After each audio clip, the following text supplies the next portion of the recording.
So I talked about the uncertainty principle, whether we can know really precisely where the electron is and how fast it's moving. One of the classic Christian approaches is to think about the omniscience of God. God knows everything.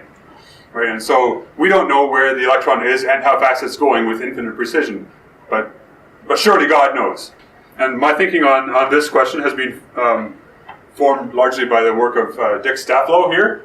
I'm convinced by his explanation. And his answer to this is effectively the same as the answer to the question, well, if God knows everything, then he also knows the color of the number 2. There isn't a color for the number 2. And similarly, Taplow and I would say that the electron doesn't even have a position and a momentum. So what is more going on is that the position and momentum are properties of laws that we use to describe these things. So when we think about the quantum world, we have to be careful to not assume that its behavior is the very same as the behavior of things that we're used to. So we develop Newtonian mechanics, saying that stones are somewhere and they have some speed. And who are we to say that electrons also have to behave in that same way? After all, we want to be critical realists, and we have to be careful to not make those reductionistic sort of claims. We can't reduce the behavior of an electron to saying that it has to be the same as the behavior of stones. So those things like position and momentum are actually properties of laws, properties of things about our descriptions more than they are about the particles themselves.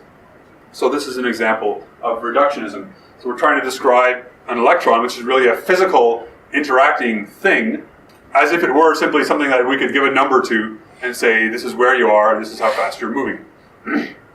And there are other examples of reductionism that are also worth opposing. For example, thinking that biology and all of its questions can be solved by physics.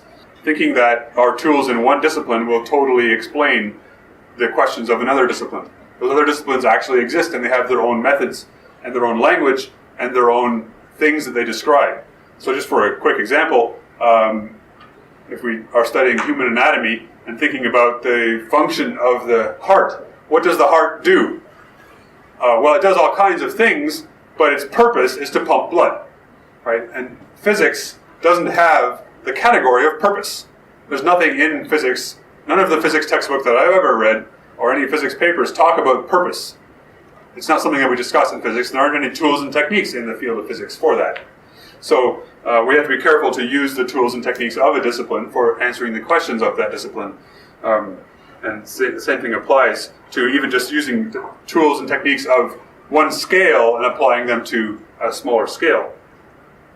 So John Polkinghorne, he says something similar with longer and fancier words than I did. He would say, the veiled reality of the quantum world must be encountered on its own terms and in accordance with its Heisenbergian uncertainty.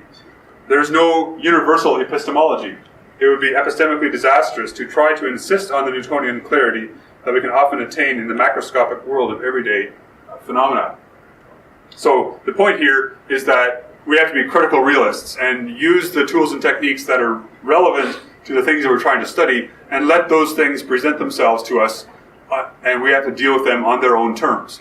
We should not force upon electrons descriptions that worked well for cars.